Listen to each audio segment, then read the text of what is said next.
doon sa takot, right? Takot, nakakatakot, ang dami nila. Sabi nga nila, ano bang goal mo? Halimbawa, nagbebenta ka ng produkto. Well, tumayo ka sa harapan, i-achieve mo lang yung goal mo. You have to convince them to buy the product. So you have to highlight the features, advantages, benefits of and impacts of the product. That's it. So just do your job, right? Kasi pag nasa harapan ka, okay, ikaw yung authority. You are the subject matter expert. So kahit na in terms of position, mas matataas sila, in terms of age, mas matatanda sila, right? Pero ikaw yung nasa harapan eh. Ikaw yung may-ari ng mensahe. Ikaw yung the person who they will look up to. The person that they would have no choice but to watch and listen to. Kasi nga, subject matter expert ka doon. Ikaw yung boss. Right? So that's how I think. I'm here because I know more about the topic than they do. Right? They need to watch me and listen to me. I need to inspire them because they need it. I need to help themselves get motivated because they need it. So I am the authority here. But, okay, be careful when you think like that, ha? Kasi it might also border to arrogance. So you just have to regulate yourself. Kasi may pag umover din naman, parang may mga nakaka-irrite din naman, sobrang hangin nito. Diba? Yung kumpiyansa nagiging yabang. So wag lang sanang umabot doon.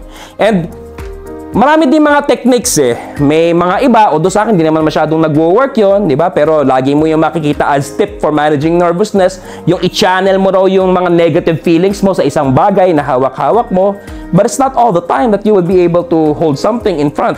Tulad yung mga squeeze balls daw, o yung mga stress balls, ano pa, yung mga hair clip daw, paper clip daw. Dapat daw hawakan mo. I've never really attempted that, or maybe I have attempted that before but it didn't really work with me. So kanya-kanya ding style yan eh, kung paano mo mamamanage yung nervousness. It's up to you. Basta ang akin lang, it's all in the mind. Tama? It's all in the mind. Meron talaga mga tao na, I'm not gonna say born to do it, but they've managed to learn how to do it until they've learned how to do it really well. Okay? Basta ang importante lang dun guys, one of the pangontra sa intimidation or overwhelming, yung ang sinabi ko sa inyo kanina, huwag mong tingnan yung posisyon nila. FYI, alam mong talagang mas mataas sila. Huwag mong tingnan yung edad nila. FYI, alam mo talagang mas may edad sila. Huwag mong tingnan yung nationality nila. FYI, Japanese talaga sila. American talaga sila. Mag-focus ka kung ano ang mission mo sa harapan. Anong mission mo sa harapan? I-discuss yung bagay na alam mo. Na alam mo, mas alam mo kaysa sa kanila. Nagigets yung point ko?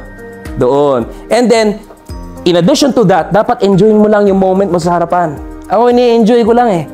Di ba? Hindi ko nga kayo siniseryoso actually. Ini-enjoy ko lang eh. Yun, enjoy mo lang. Di ba?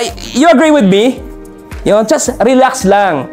Kasi nga, alam mo naman din sa sarili mo, the more na mas tinatakot mo sarili mo, the more na hindi ka makakapag-perform in front. Tama?